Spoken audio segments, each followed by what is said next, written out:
And they brought the deities in great pomp on the way to Jaipur. On the way to Jaipur, they stayed here in Kamivan. After they stayed here for some time, the other deities went on. But Brinda Devi appeared to Rajman Singh in a dream and said, I won't go outside of Vrindavan. So she stayed here. So this is the original deity, very, very beautiful and wonderful darshan of Brinda Devi. So who is Brinda Devi? That's explained in Shri Brinda Devi Ashtakam. She's the pastime energy of Shri Krishna. There's two manifestations of Yoga Maya in Krishna Leela. Purnamasi and Brinda Devi. Purnamasi appears as an older ascetic lady. She's a disciple of Narad Muni and the mother of Sandipani Muni. So every day, Purnamasi and Brinda Devi, they meet together and they discuss what pastimes are going to go on, what demons are going to arrive in Vrindavan and be killed. I like this. What different pastimes will happen? Purnamasi, because she's an elderly ascetic lady, Brahmani, she cannot enter into Madhurya Ras. That would be Rasa Bas, which is very, very favorable.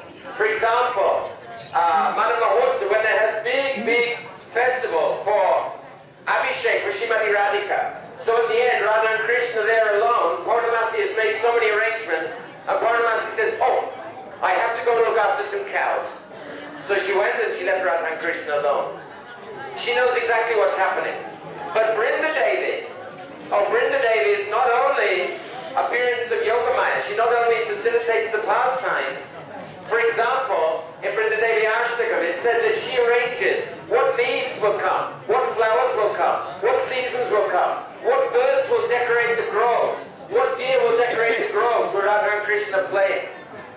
All the time she's arranging for the seasons. For example, at midday in Radha Kund.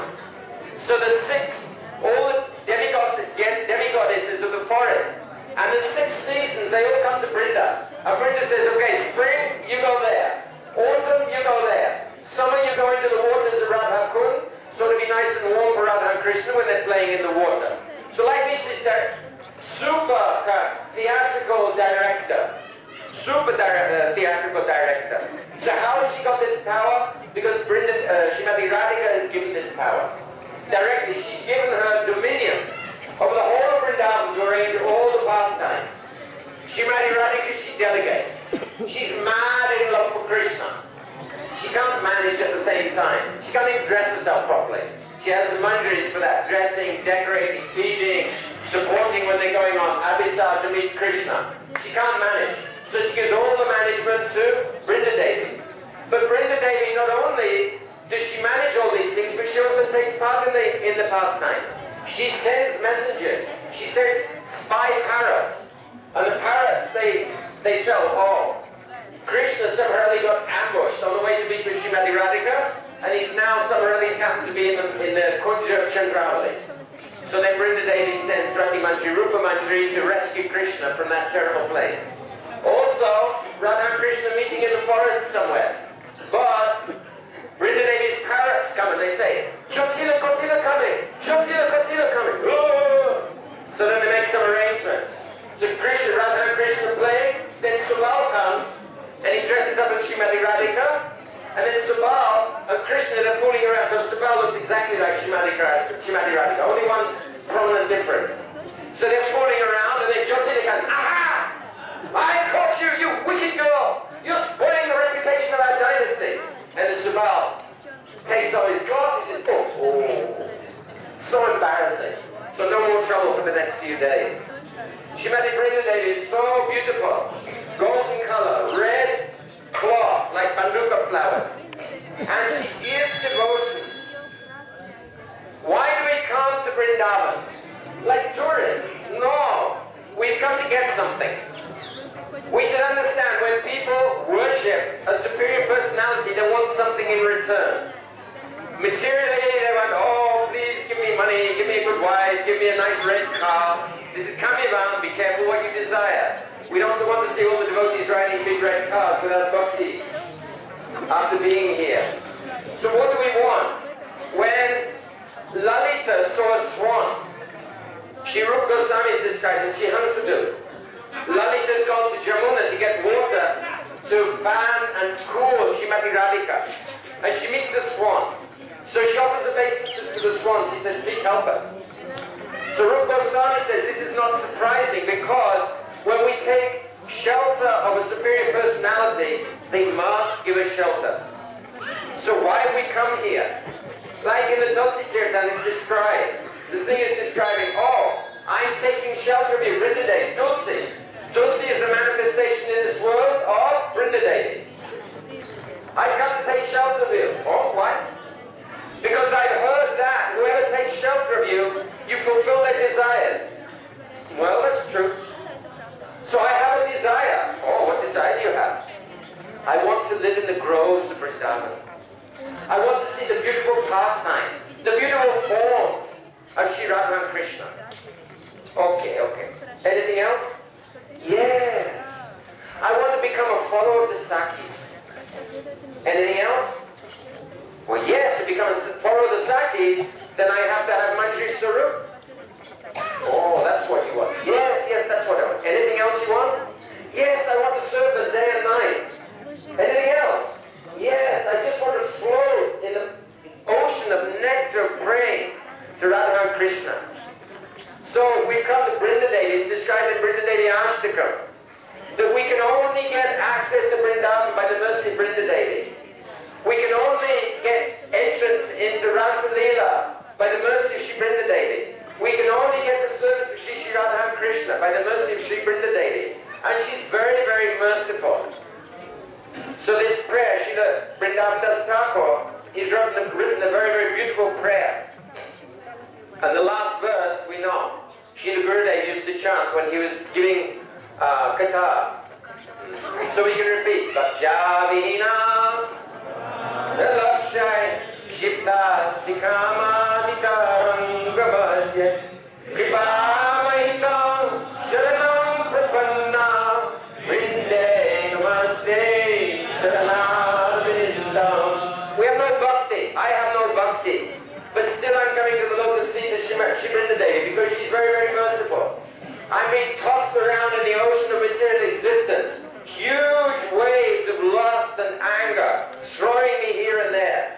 But Srimati Vrindadevi is so merciful, so I'm taking shelter of her lotus feet and I'm praying for beautiful service to the lotus feet of Shri Radha and Krishna, conjugal, and especially the lotus feet of Srimati Radhika, Radha Palita Singh. Hare Krishna. Vanshakal Pradhyasya Vipara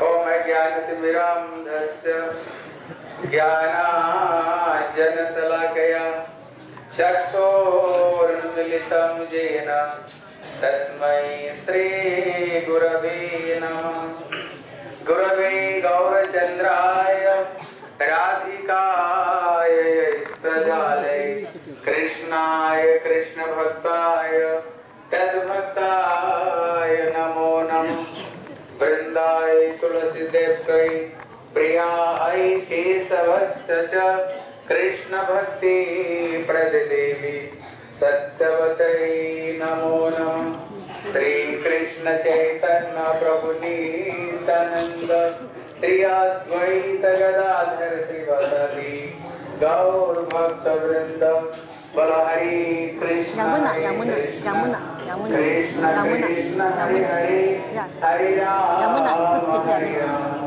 Ram Ram Hari Hari. हम लोग श्री गुरु जी के आशीर्वाद में श्री ब्रजमंडल परिक्रमा करते करते अभी जिस मंदिर में हम उपस्थित हुए हैं, ये मंदिर श्री गोविंद देव और श्री वृंदा देवी का ये मंदिर है। अभी अभी आप लोगों ने श्रवण किया, जब ये जितने ठाकुर है, ये सारे ठाकुर जी को श्री वज्रनाभ ने ही स्थापित किया है। ये सबके सब वृंदावन में, सबके सब गोविंद गोपीनाथ मदन मोहन, ये सबके सब ठाकुर वृंदावन में थे। औरंग जब आक्रमण किया, राजा मान सिंह ने ये सारे ठाकुर को लेकर के वो जा रहे थे जयपुर। जाते समय यहीं पर गोविंद, गोपीनाथ, मदन मोहन, वृंदा देवी यहीं पर कुछ दिन, यहीं पर उनको पड़ा यहीं पर कुछ दिन रहेगी घर। इसलिए फिर यहाँ से कुछ दिन के बाद में जब ठाकुर जी को ले जाने के लिए तैयार हुए, इतने में से वृंदा देवी राजा मान सिंह को स्वप्न दिया, बोले महाराज मेरे को कहाँ ले जा रहे हो? क्योंकि जैसे कृष्ण वृंदावनम परित्यज्य पाद एकम न गच्छति, जैसे कृष्ण वृंदावन छोड़ करके एक कदम भी ब्रज का बाहर नहीं जाते हैं, उसी तरह जो वृंदा देवी ये वृंदावन की ये अधिष्ठात्री देवी है, बोले ये वृंदावन छोड़कर कहाँ जाएगी? इसलिए बोले मेरे को वृंदावन से मेरे को बाहर मत ले जाया करो, मेरे को यहीं पर रख दिया करो। इसलिए सारे ठाकुर जी को तो यहाँ से ले गए, लेकिन वृंदा देवी को यहीं पर रख करके गए। इसलिए ये स्थान को, इसलिए हमारे श्री वल्लभ संप्रदाय में इसको वृंदावन कहते हैं, क्योंकि 84 खम्भ और जितने गोविंद, गोपीनाथ, मदन मोहन का मंदिर और यहाँ पर बहुत कृष्ण का लीला स्थली है, इसलिए वल्लभ संप्रदाय में इसको ही वृंदावन कहते हैं। लेकिन श्रीमद चैतन्य महाप्रभु गोस्वामी ने कहा कहते नहीं, ये वृंदावन नहीं, क्योंकि वृंदावन में जैसे जमुना नदी बह रही है, हम जहाँ पर रुके हैं, भगवान रासलीला कहाँ पर किया? बंसी वट में। वस्त्र हरण कृष्ण वहीं पर किया, भगवान कृष्ण वहीं पर गैया चराए, वहां पर किसी दैत्य को बंद किया, इसलिए वहां पर कालिया नाग को न था। इसलिए बहुत कुछ चिन्ह है जहाँ पर असली जो वृंदावन है। इसलिए महाप्रभु गोस्वामी ने कहा नहीं, असली वृंदावन ये नहीं, असली वृंदावन अभी हमारा जहाँ रूप सनातन गौड़ीय मठ जहाँ पर है। इसलिए हमारे गुरु जी केवल वृंदा देवी आपको केवल 2 जगह देखने को मिलेगा। जो वृंदावन में ये वृंदा देवी थी, ये तो वृंदावन छोड़कर यहाँ आ गई। इसलिए परवर्ती समय में हमारे गुरु जी श्री रूप सनातन गौड़ीय मठ में उन्होंने श्री वृंदा देवी को उन्होंने स्थापन किया है। इसलिए आप लोगों ने अभी अभी श्रवण कर रहे थे, जो वृंदा देवी कहते भगवान की कहते जो लीला को पुष्टि करने वाले कहते 2 व्यक्ति है, कहते एक है पौर्णमासी और एक से वृंदा देवी। कहते जो पौर्णमासी देवी कृष्ण का जितने सारे लीलाएं हैं, कहते ये सारे लीलाओं को पुष्टि कौन करती है? कहते श्री पौर्णमासी जोग माया। इसलिए बोले भगवान अपि तारात्री सरद उत्फुल्ल मल्लिका विक्षरन्तु मनश्चक्रे योग माया उपासिता। इसलिए भगवान ने योग माया को आश्रय करके प्रभु ने जितने सारे मधुर लीला प्रभु की, योग माया के बगैर कोई लीला संभव नहीं है। क्योंकि कृष्ण का जितने उनका जो कृष्ण का जितने नर्वद जितने लीला है, अगर योग माया नहीं हो तो उसका कोई नर्वद लीला नहीं होगा। कृष्ण जो मक्खन चोरी कर रहे हैं, भगवान मक्खन चोरी क्यों करेंगे? कन्हैया को जो बुद्ध खल में बांध दिया, और कृष्ण का जितने सारे उनका जो ब्रज लीला है, लौकिक जो लोकबद्ध जो लीला है, कहते योग माया करती है। कहते उनके जितने मधुर लीला है, कहते जो राधा कृष्ण का जो माधुर्य लीला को कहती है वृंदा देवी करती है। इसलिए ये वृंदा देवी की अभी आप लोगों ने कथा श्रवण कर रहे थे। कृष्ण जब गोचारण करते हुए वृंदावन में आते हैं, कृष्ण बंसी ध्वनि करते ही वृंदा देवी वृंदावन का आदेश देती है, हे वृंदावन प्रियतम आ गए हैं, अभी ये वृंदावन को सुंदर रूप में श्रृंगार कर दो। इसलिए वृंदा देवी का आदेश पा करके सबके सब कोयल कुहू कुहू करने लग जाते थे, मयूर केका करने लग जाते थे, वृक्ष से फूलों से मधु अपने आप झरने लग जाता था, एकदम पेड़ हरा भरा हो जाता था। कृष्ण कहती है वृंदा देवी सबके सब ये वृंदा देवी की, ये सबके सब वृंदा देवी के आदेश पर। इसलिए जो भगवान अपनी तारात्री शरद उत्फुल्ल मल्लिका, तो यहाँ पर कृष्ण जब रास लीला की उसी समय पर जो शरद उत्फुल्ल मल्लिका जो आज समय में सारे समय पर फूल खिल गया, एक साथ में मानो 6 ऋतु एक साथ में प्रवाह होता है। लेकिन नियम क्या है? ग्रीष्म, वर्षा, शरद, हेमंत, शीत, बसंत, इस क्रम से सारे ऋतु आती है।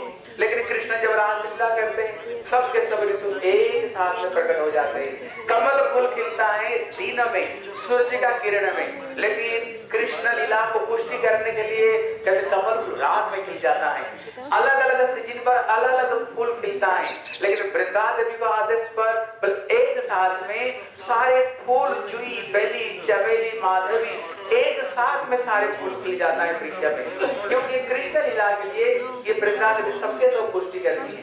पर जिस समय भगवान कृष्ण ये राधा कुंड और श्याम कुंड को प्रकट किया, श्याम कुंड को प्रकट करके कहते ये पूर्णमासी श्री वृंदा देवी को आदेश देती है, बोले वृंदा ये राधा कुंड श्याम कुंड को इतने सुंदर रूप में सजाओ जैसे ये पृथ्वी का सर्वश्रेष्ठ लीला स्थली भगवान का बने। और वृंदा देवी ये पूर्णमासी के आदेश पर से वृंदा देवी वहां पर राधा कुंड श्याम कुंड में 4 तरह का कमल का फूल है, नील कमल, श्वेत कमल, रक्त कमल, 4 तरह का कमल का फूल खिला देती है, जहाँ पर सुंदर सुंदर राजहंस जहाँ पर क्रीड़ा करती हैं।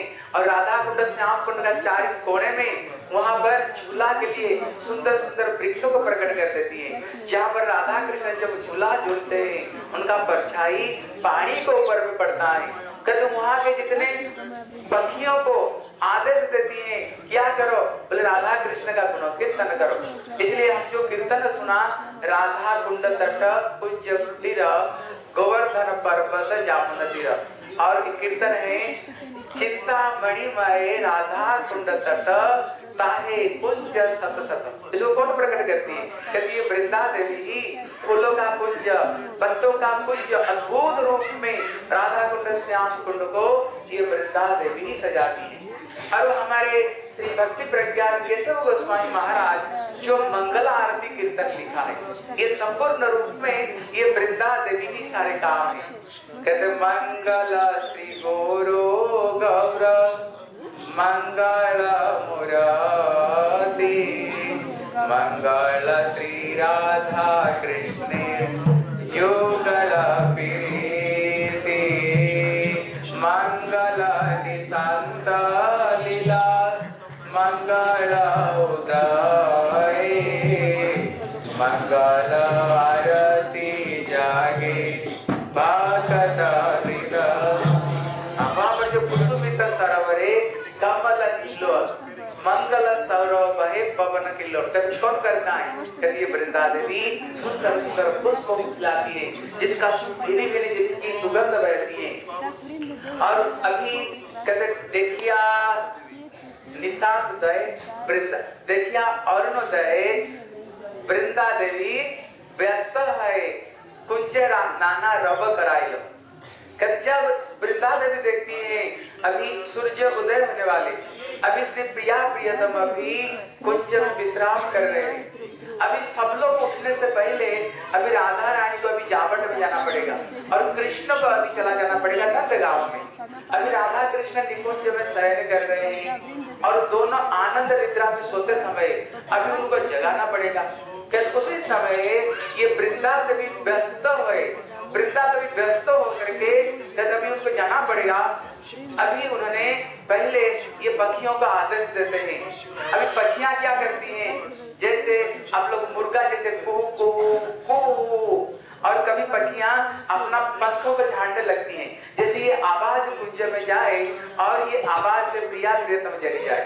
लेकिन कभी कभी थोड़े थोड़े जगते हैं, लेकिन फिर विश्राम करके नींद खोलना नहीं चाहता है। फिर उन्होंने ये कटखटी को आदेश देती राधा रानी को बंदरी। फिर तो किसी ने फिर जटिला जटिला कुटला कुटला शब्द बोलते ही जब प्रिया प्रियतम जब निकुंज में शयन करते हैं, जटिला और कुटिला, जटिला मतलब जो जट पकाता है, कुटिला मतलब बड़े कुटो बुद्धि के हैं, हाँ, जो हर समय राधा रानी को कृष्ण को साथ में मिलन में बाधा देने वाली। ये जटिला कुटिला नाम सुनते ही राधा कृष्ण दोनों जग जाते हैं। जगने पर फिर वृंदा देवी को आदेश पर फिर उनको मंगल आरती करते हैं। फिर राधा रानी जावट और से श्याम सुंदर नंदगांव में चले जाते हैं। इसलिए हमारे श्री भक्ति प्रज्ञान केशव गोस्वामी महाराज उन्होंने वृंदा देवी को उन्होंने कीर्तन लिखा है। पहले एक जो हर गौरी मठ में जो कीर्तन होता है, चंद्र सखिए मैया तेरा जस दावे, हाँ, उसमें जो कीर्तन में लिखाया श्री चंद्र सखी का ये कीर्तन है। तो उसमें बताया चंद्र सखी मैया तेरा जस गावे। उसमें जो शब्द दिया माँ शब्द, वृंदा देवी को माँ शब्द बताए। लेकिन हमारे भक्ति प्रज्ञान केशव गोस्वामी महाराज उन्होंने देखा हमारे भक्ति जगत में माँ शब्द नहीं है, सखी शब्द है। हम सबके सब राधा रानी के अनुगत्य में सब सखी शब्द है, वृंदा देवी तो माँ नहीं। वो माँ शब्द बोलने पर वो तो दूसरा रस में चले गए, फिर वो श्रृंगार रस के नहीं। हम लोग सबके सब श्रृंगार रस के उपासक होने का नाते, इसलिए श्रील भक्ति प्रज्ञान श्री केशव गोस्वामी महाराज वृंदा देवी के उन्होंने संपूर्ण कीर्तन लिखा, जिस कीर्तन में नमो नमो तुलसी कृष्ण प्रेयसी तुलसी कृष्ण प्रेयसी नमो नमो ब्रज राधा कृष्ण नित्य सेवा उसमें वृंदा देवी जब ब्रज राधा कृष्ण नित्य सेवा को देने वाले कौन है? बोले श्री वृंदा देवी। इसलिए जगत तेरे जतो फूल कबू न समझ लो। हम भगवान को पुष्प अर्पण करते हैं, लेकिन भगवान ये तुलसी पत्ते को द्वारा जितने प्रभु संतुष्ट होते हैं और किसी को द्वारा इतना संतुष्ट नहीं होते हैं। इसलिए भगवान जब ये जगत छोड़ करके गए, प्रभु 4 जगह पर अपना स्वरूप रख कर गए। बोले कहाँ कहाँ पर? बोले भागवत, तुलसी, गंगा, भक्त जनी, चतुर्धा विग्रह कृष्ण, यही 4 जगह पर भगवान स्वरूप रखे। एक गंगा, एक शुद्ध भक्त, एक तुलसी और एक श्रीमद् भागवत ग्रंथ है। इसलिए तुलसी में भगवान का स्वरूप है। इसलिए श्री अद्वैत आचार्य जब उसने इसी जगत का परिस्थिति को देखा, सबके सब कैसे कृष्ण विमुख है, अभी वो भगवान को प्रकट कराना चाहते हैं। देखा भगवान को आसानी से कैसे हम प्रकट करा सकते हैं, तो शास्त्र ढूंढते ढूंढते उनके श्लोक मिला। जो श्लोक को देखा, बोले तुलसी दल मात्रेण, हाँ, उन्होंने ये श्लोक को देखा। अगर कोई हृदय से एक गंडूस गंगा पानी अगर उसमें तुलसी दल दे करके अगर कोई भगवान का आह्वान करे, तो भगवान उसको पास में ऐसे पी जाते हैं और ऐसे ऋणी बन जाते हैं, प्रभु उसको ऋणी चुकाने के लिए अपना सिर खुजलाने लगते हैं। मतलब एक तुलसी पत्ता अगर प्रभु को कोई अर्पण करे, भगवान कैसे संपूर्ण विकृत हो जाते हैं। इसलिए भगवान ने तुलसी को बोले, जब तुलसी भगवान को अभिशाप दिया, आप पत्थर हो जाओ, वो बड़े लंबी कथा है, आप पत्थर बन जाओ। लेकिन भगवान ने क्या कहा? बोले देखो तुलसी, मैं तो पत्थर बन जाऊंगा, लेकिन जब तक तुलसी कोई अर्पण नहीं करे प्रसाद में, कोई खाने में, तब तक मैं उसको ग्रहण नहीं करूंगा। और मेरे नीचे और ऊपर में ये तुलसी, जैसे सालग्राम को नीचे और ऊपर में ये तुलसी पत्ता हम देते हैं। इसलिए तेरे बगैर मेरा पूजा नहीं होगा, तेरे बगैर मैं विश्राम नहीं करूंगा, तेरे बगैर कुछ भी नहीं होगा। इसलिए कहते जगत तेरे जब फूल कबू नहीं समतुल। जगत में जितने पुष्प है, लेकिन तुलसी के बराबर कोई नहीं। इसलिए भगवान जब कुरुक्षेत्र में वहां पर सूर्य ग्रहण में गए, जाते समय अभी सबके सब समत पशक में स्नान किया। स्नान करके नियम होता है, स्नान करके साधु संतों को दान करनी चाहिए। बोले श्री नारद जी वहां पे गए थे। अभी नारद जी की बोले देखो जितने महिषियां, बोले देखो नियम है स्नान करके संतों को सबसे कीमती चीज दान देनी चाहिए। अभी रुक्मिणी सत्यभामा को बोले सबसे कीमती चीज दान दो। बोले भैया हमारा सबसे कीमती चीज तो कन्हैया है, कृष्ण है। इसलिए अभी उन्होंने नारद जी को कृष्ण को उन्होंने अर्पण किया। नारद जी ने कहा देखो अभी कृष्ण को मेरे को दे दिया, मैं तो साधु हूँ, अभी कृष्ण को लंगोटी बना करके अभी तो साधु बना करके मैं ले जाएगा। बोले ऐसे कैसे चलेगा? बोले ऐसे नहीं होगा। इसलिए बोले देखो अगर एक काम करो, अब तो कृष्ण मेरे को दे दिया, अभी इसका विनिमय में कुछ अगर दोगे फिर मैं कृष्ण को दे सकता हूँ। बोले क्या? बोले इसका विनिमय में अगर सोना दाना मेरे को दे दोगे फिर तो मैं कृष्ण को दे सकता हूँ। बोले कि तराजू लाओ, तराजू लाए। कृष्ण को तराजू का एक तरफ में कृष्ण को बैठा है और दूसरे तरफ में ये रुक्मिणी का शरीर में जितने अलंकार था, सारे अलंकार को उन्होंने उतार करके उन्होंने पल्ले को दूसरे तरफ में रख दिया, लेकिन कृष्ण टस से मस्तक भी नहीं हुए। फिर उन्होंने दूसरे रानियों को तरफ में देखा, सब रानी समझ गए, सारे रानियां जितने सारे अलंकार थे सबके सब उतार करके तराजू को दूसरे तरफ में रख दिया, लेकिन तराजू टस से मस भी नहीं हो रहा है। भगवान को बराबर दुनिया में बड़ी कुछ हो सकता है, इसे टस से मस पर भी नहीं हुआ। नारद जी ने कहा मैं तो इसको चेले बनाकर ले जा रहा हूँ, अभी क्या किया जाए? बोले राधा रानी को बुला। अभी राधा रानी को बुलाए, राधा रानी ने बोला यहाँ से सारे अलंकार को निकाल दो और एक तुलसी पत्ता ले आओ। और तुलसी पत्ते में राधा रानी अपना आंसुओं को आंसुओं से कृष्ण नाम को लिख करके जब तुलसी को तराजू को दूसरे तरफ में रखा, रख गई तो कृष्ण जो पल्ला था एकदम हल्का होकर ऊपर उठ गया और तुलसी एकदम नीचे हो गया। बोले श्री तुलसी महारानी की। फिर तो उन्होंने कृष्ण को रखा किया। देखो ये तुलसी में इतनी शक्ति है, जहां पर कृष्ण सबके सब हल्का हो गए। इसलिए पुराण में बताया जो तुलसी ये 10 तरह से जीव का कल्याण करता है।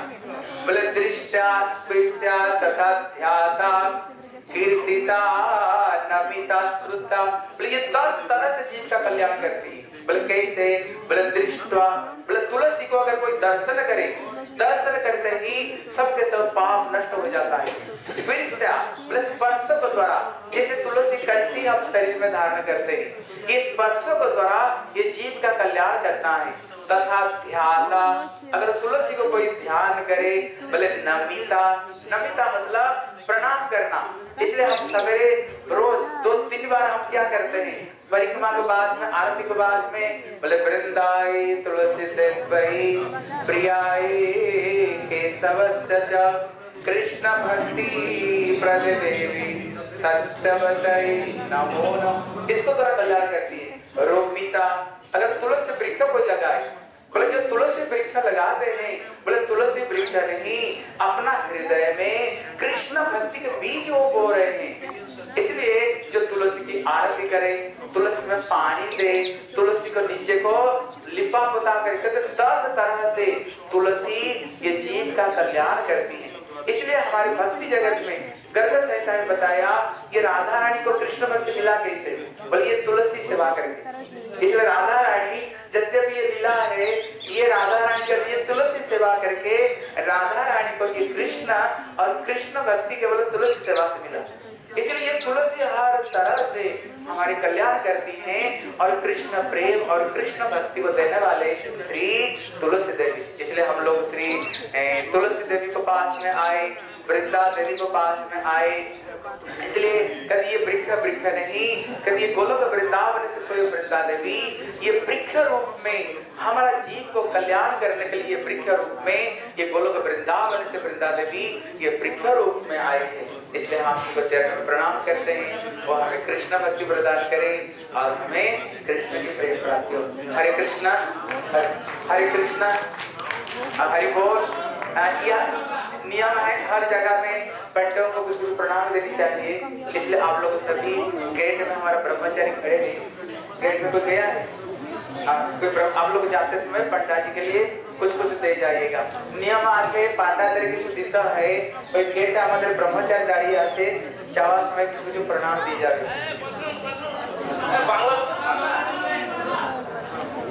আমরা গুরু বৈষ্ণবগণের আনুগত্যে কাম্যবন পরিক্রমা করছি। এই কাম্যবন হলো দ্বাদশ বনের অন্তর্গত চতুর্থ বন। এইটা হচ্ছে বৃন্দাবতীর আশ্রম। আপনারা শ্রবণ করলেন হিন্দু বিদ্বেষী মুসলমান রাজা আওরঙ্গজেব তিনি আমাদের গোস্বামীগণের যে মন্দির রয়েছে গোবিন্দ, গোপীনাথ আর মদনমোহন, এই সকল মন্দিরে তিনি ধ্বংসের জন্য তিনি সংকল্প করেছিলেন। তিনি ঈর্ষান্বিত হয়েছিলেন। এই জন্য তখন আওরঙ্গজেব দিল্লি আগ্রাতে তার রাজধানী, সেখানে রাজধানী ছিল। তখন একদিন এই দীপাবলির সময় রাজমহলের উপর অট্টালিকাতে বসে তখন এই বৃন্দাবনের দিকে দেখলেন যে বিশাল উজ্জ্বল আলো হচ্ছে দেখা যাচ্ছে। এই উজ্জ্বলতা দেখার জন্য তিনি তার পরিবারের তিনি বললেন এত বৃন্দাবনের দিকে এত উজ্জ্বলতা কেন দেখা যাচ্ছে? তখন বললেন যে আজ দীপাবলি, তাই হিন্দুরা তাদের মন্দিরকে সুন্দর দীপাবলির দ্বারা সুসজ্জিত করেছে। এই কথা শুনে আওরঙ্গজেব তিনি সংকল্প করলেন হিন্দুদের যে বৃন্দাবনে যে মন্দির রয়েছে সেই মন্দিরগুলোকে চূড়াগুলি ভেঙে দেওয়ার জন্য। তখন এই জয়পুরের রাজা মানসিংহ তিনি জানতে পারলেন যে ঔরঙ্গজেব সংকল্প নিয়েছেন তিনি অতি সত্বর বৃন্দাবনের মন্দির এবং বিগ্রহগুলিকে ধ্বংস করবেন।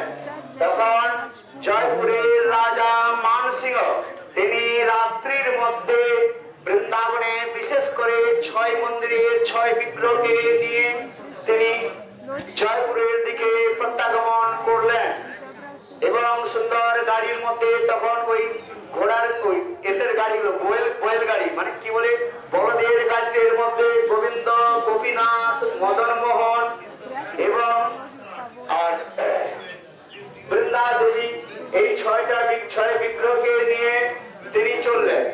এখন আস্তে আস্তে এইখানে তার পরোয়া পড়লো, মানে এখানে তিনি বিশ্রাম করলেন।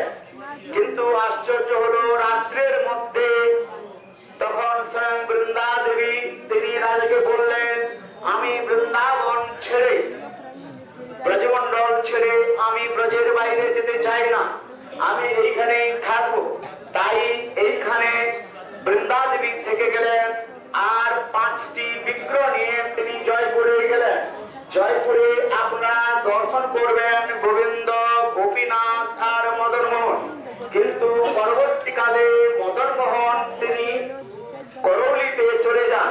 যে কথা জনশ্রুতি রয়েছে যে রাজা তার কন্যার বিবাহের সময় তার রাজকন্যা বললেন আমি বিবাহ করতে পারি যদি মদন মোহনকে আমাকে দেওয়া হয়।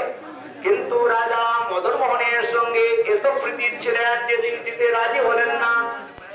তারপরে বললেন ঠিক আছে তোমার চোখের মধ্যে গামছা বা কোনো কাপড় বেঁধে দেওয়া হবে, তুমি যদি মদন মোহনকে খুঁজে নিতে পারো তাহলে তুমি এই মদন মোহনকে নিয়ে তুমি তোমার শ্বশুরালয়ে যাবে। তখন সেই রাজকুমারী তিনি চোখের মধ্যে গামছা বা কাপড় পরা থাকতেও তিনি মদন মোহনকে স্পর্শ করলেন। তখন থেকে এই মদন মোহনকে তিনি নিয়ে গেলেন এবং মদন মোহন এখনো করৌলিতে রয়েছে। এখন আসুন এই বৃন্দা দেবী। এই বৃন্দা দেবী হচ্ছেন আমাদের ব্রজের সমস্ত লীলার উদ্গম। শাস্ত্রের মধ্যে রয়েছে বৃন্দা দেবীর 3টি প্রকাশ রয়েছে, পূর্ণমাসী, বৃন্দা এবং যোগমায়া। ভগবান তাদের যে লীলাজি করেন বিশেষ করে বৈকুণ্ঠ লীলা তিনি যোগমায়ার দ্বারা করেন। আর তিনি ব্রজের যে 2টি লীলা বিশেষ করে মাধুর্য লীলা আদির জন্য তিনি বৃন্দা দেবী এবং যোগমায়া বৃন্দা দেবী এবং পূর্ণমাসীর দ্বারা করেন। পূর্ণমাসীর কার্য রয়েছে স্থানে দাস্য, সখ্য, বাৎসল এবং মাধুর্য রসের সামান্য কিছু তিনি সহায়তা করেন। কিন্তু বৃন্দা দেবী এই রাধা কৃষ্ণের রহকেলি লীলা যাকে বলা হচ্ছে অত্যন্ত গোপনে সে গোপন যে প্রেম রহকেলি লীলা, সুরত লীলা যাকে বলা হয়েছে। সেই সুরত লীলার গ্রন্থের মধ্যে বর্ণন করতে গিয়ে শ্রী বিশ্বনাথ চক্রবর্তী পাল একটা গ্রন্থ রচনা করেছেন যাকে বলা হচ্ছে সুরত তথা লীলামৃত। অনেক এই গ্রন্থের কথা খোঁজ খবর রাখেন না, কিন্তু এই গ্রন্থের মধ্যে বৃন্দা দেবীর বিশেষ ভূমিকা রয়েছে যেখানে রাধা কৃষ্ণের অত্যন্ত ঘনিষ্ঠ থেকে ঘনিষ্ঠতম রহকেলি বা সুরত লীলার মাধুর্যতা সেখানে বর্ণন রয়েছে। এখন হচ্ছে আমরা এই বৃন্দা দেবীর কথা বর্ণন করি। এই অষ্টকালীন লীলার মধ্যে জানি সারসিক লীলার মধ্যে যে অষ্টকালীন লীলা বর্ণন হয়, এই অষ্টকালীন লীলার মধ্যে বৃন্দা দেবীর ভূমিকা অতীব উল্লেখযোগ্য। বিশেষ করে ভক্তিবিনোদ ঠাকুর এই বৃন্দা দেবীর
শ্রীমতী রাধিকা অত্যন্ত পরিশ্রান্ত হয়েছে, তাই তিনি গোবিন্দকে তিনি আলিঙ্গন করে রয়েছেন। বারবার আপনাদের স্মরণ করছি, আপনারা দেহাত্ম বুদ্ধি না রেখে এখন বৃন্দাবনের যে স্থানে এসেছেন একটু ভাবনাকে উচ্চতরে নিয়ে যান।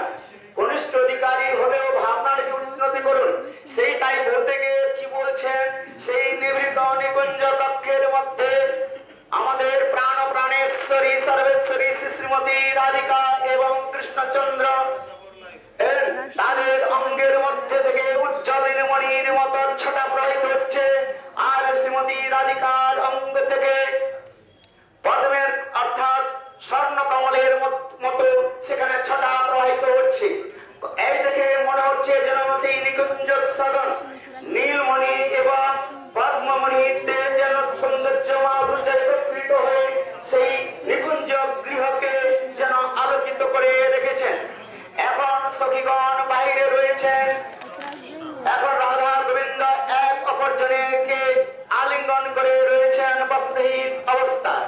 সখীগণ থেকে দূর থেকে দেখছেন সেই রাধা কৃষ্ণের গোবিন্দের অপ্রাকৃত লীলা, যেগুলো আপনারা ওই সেবা কুঞ্জের মধ্যে দেখবেন। 5টা সখী সেই কুঞ্জের রন্ধ্র থেকে অর্থাৎ ছিদ্র থেকে তারা রাধা গোবিন্দের অত্যন্ত মাধুর্য সৌন্দর্য লীলাদি দর্শন করছে। এখন প্রায় সূর্য উদয় হতে চলছে, এখন তাই পূর্ব দিশা আলোকিত হয়ে গেছে। পূর্ব দিশা আলোকিত হওয়ার জন্য বৃন্দা দেবী অত্যন্ত ব্যস্ত হচ্ছেন। তাই বৃন্দা দেবী আর কি করলেন, বিচার করলেন যে ব্রজবাসী লোক সূর্যোদয়ের পূর্বেই তারা তাদের বাহ্যকৃত্য আদি করবার জন্য হয়তো এই জঙ্গলের দিকে আসতে পারে। আর রাধা কৃষ্ণ এখানে একে অপরে আলিঙ্গন করে রয়েছেন। যদি তারা দেখতে পায় তবে ব্রজের মধ্যে বিশাল একটা অগ্নিকাণ্ড হয়ে যাবে। তাই বৃন্দা দেবী তিনি ব্যস্ত হলেন। বৃন্দা দেবী প্রথম তিনি কি করলেন না, একটা কি বলেন ওই রোস্টার মানে কি বলে মুরগাকে তিনি আদেশ দিলেন। জানেন আপনারা মুরগাগুলো ঠিক মুরগি, হ্যাঁ মুরগার মুরগি, সেই মুরগিগুলো আপনারা জানেন ঠিক 4টা বেজে গেলে আপনি তারা শব্দ করতে থাকে। বৃন্দা দেবীর আদেশ প্রাপ্তকে সেই মুরগার মুরগি তাকে কি বলছেন যে এটা হচ্ছে বেদধ্বনি। বেদের যেমন উদাত্ত অনুদাত্ত শরীরের দম রয়েছে, ঠিক তদ্রূপ সেই মুরগার মুরগি তারা সেই বেদধ্বনির দ্বারা তারা যেন রাধা গোবিন্দের কিছু একটা লীলা কথা চিন্তন করতে লাগলেন।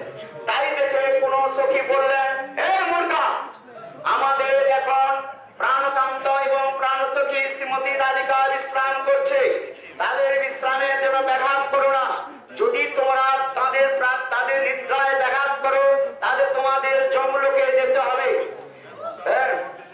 এখন তাই শুনে সেই মুরগার মুরগি চুপ হয়ে গেল। এখন বৃন্দা দেবী চিন্তন করতে লাগলেন, রাধা গোবিন্দ এখন পরিশ্রান্ত হয়ে যে বিশ্রাম করছেন, উঠছেন না। তাই তিনি চিন্তা করলেন কি করা যায়। তখন একটা বৃদ্ধ বলে পক্ষটি বাঁদুরি, সেই বাঁদুরিটা কি করলো, চিৎকার করলে রাখলো। এই আপনারা রূপ সনাতনের মঠের যদি আপনারা ছাদে শোয়েন তাহলে এই লীলাটা আপনারা খুব ভালোভাবে অনুভব করতে পারবেন। একবার আমি রূপ সনাতন মঠের ছাদের মধ্যে চাদর দিয়ে ছাদের মধ্যে শুয়েছিলাম, একটা বাঁদর এসে আমার প্রথমে পা টানছে। এমন হচ্ছে মনে করলাম আমাদের কোনো ব্রহ্মচারী আমার ইয়ার্কি মারছে, তখন বাঁদরটা বন্ধ করে দিল। এখন আবার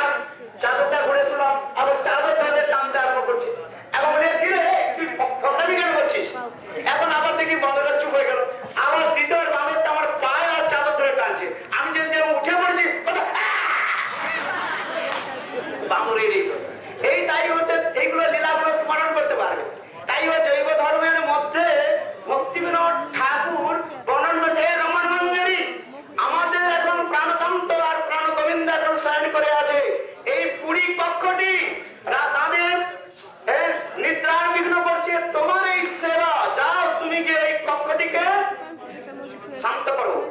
হ্যাঁ ওই পাপড় দিয়ে আসছে।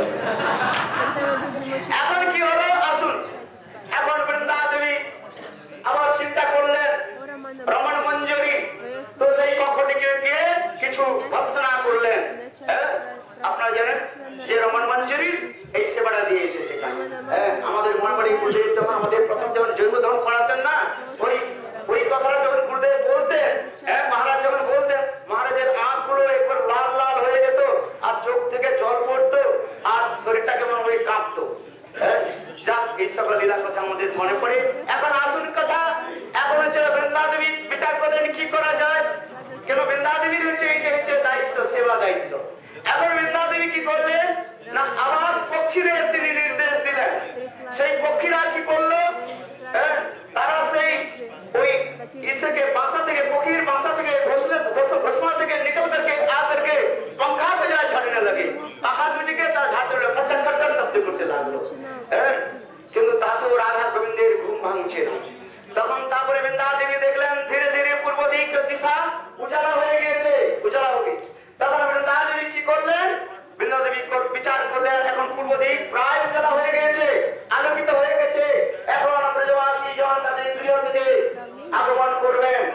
তাই বৃন্দা দেবী কি করলেন, তাই ভক্তিবিনোদ ঠাকুর কীর্তন বলছেন, দেখিয়া অরুণোদয় বৃন্দা দেবী ব্যস্ত হয়, কুঞ্জে নানা রব করাইলা, সুখসারি স্পষ্ট শুনি উঠে রাধা নীলমণি।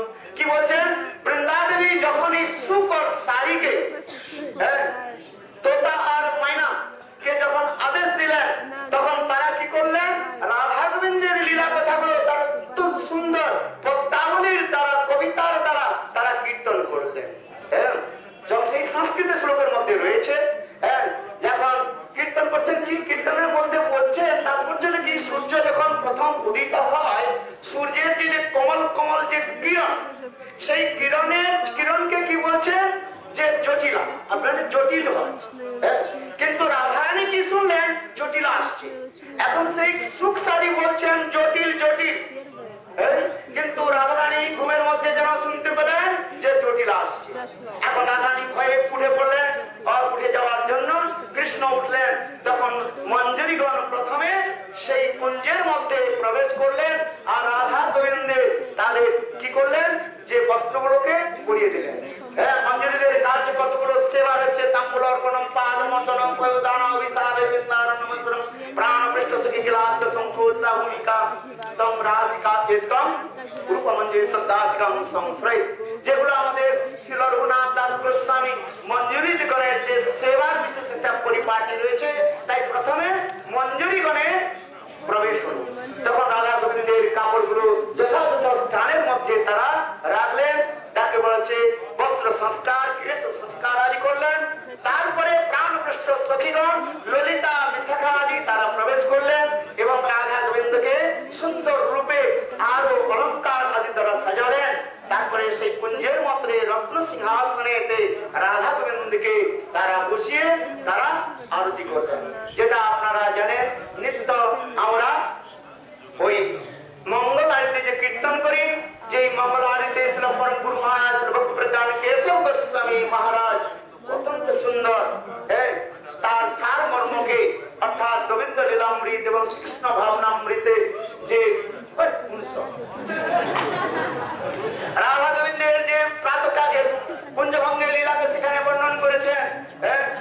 সেই কীর্তনটা আমরা যে কীর্তন আদি করি, যে মঙ্গল মঙ্গল শ্রী গুরু গৌর মঙ্গল মূরতি মঙ্গল শ্রী রাধা কৃষ্ণের যুগল বিরতি, এইভাবে কীর্তনের মধ্যে বলা হয়েছে। সেইভাবে এটি হচ্ছে বৃন্দা দেবীর স্থান। এই যে আমরা বৃন্দা দেবীর কাছে এসেছি, বৃন্দা দেবীর কৃপা বিনা কেউ কখনো মাধুর্য রসে প্রবেশের অধিকার করতে পারেন না। কিন্তু একটা কথা জানবেন, বৃন্দা দেবী হলেন কৃষ্ণপক্ষ গোপী, কিন্তু কৃষ্ণপক্ষ গোপী হলেও তিনি রাধারানীর প্রতি বিশেষ একটা স্নেহ মমতা রাখেন। রাধারানীর তিন প্রকার সখীগণ রয়েছে, একটা হচ্ছে কৃষ্ণপক্ষ সখী, একটা হচ্ছে রাধা পক্ষ সখী, আর একটা হচ্ছে উভয় পক্ষ সখী। উভয় পক্ষ সখী হলেন এই অষ্ট সখীগণ ললিতা বিশাখা, তারা হলেন উভয় পক্ষ, তারা রাধা কৃষ্ণকে তারা সমানভাবে স্নেহ করেন, কিন্তু তথাপি রাধারানীর প্রতি তাদের একটা বিশেষ স্নেহ মমতা রয়েছে। আর বৃন্দা ধনিষ্ঠা বৃন্দারিকা এরা হলেন কি কৃষ্ণপক্ষের সখী, কৃষ্ণের প্রতি এরা বিশেষ স্নেহ মমতা রাখেন। আর মঞ্জুরিগণ হলেন তারা কি বৈকান্তিক কৃষ্ণ নিষ্ঠা সম্পন্ন। বারবার আপনাদের একটা কথা স্মরণ করি, যারা মঞ্জুরি ভাব হন বা যারা মঞ্জুরি হন তাদের একটা বিশেষত রয়েছে, তারা রাধারানীর প্রতি বৈকান্তিক নিষ্ঠা রাখেন। রাধা ছাড়া তারা কখনো स्वतंत्र भावे कृष्ण संगे तारा मिलित है। राधा रानी छोड़ करके कभी स्वतंत्र रूप से कृष्ण के साथ मिलती नहीं। एकमात्र इसलिए कहते एकांतिक निष्ठा राधा रानी। दूसरी है श्रीमती राधा रानी के जितने जितने भाव जो है मंजरियों में वो समस्त भाव अपने आप संक्रामित हो जाते हैं। तीसरी है भावोल्लास रोती, वे समस्त विस्तृत आलोचना हमारे आचार्य पादों ने वर्णन किया। इसलिए वृंदावन के निकट हम लोग आए हैं। ये वृंदावन की कृपा से ही हम लोग राधा गोविंद अष्टकालीन लीला में हम लोग प्रवेश कर सकते हैं। इसलिए कहते हैं वृंदे नमस्ते चरणारविंद वृंदे, ऐसा वृंदे नमस्ते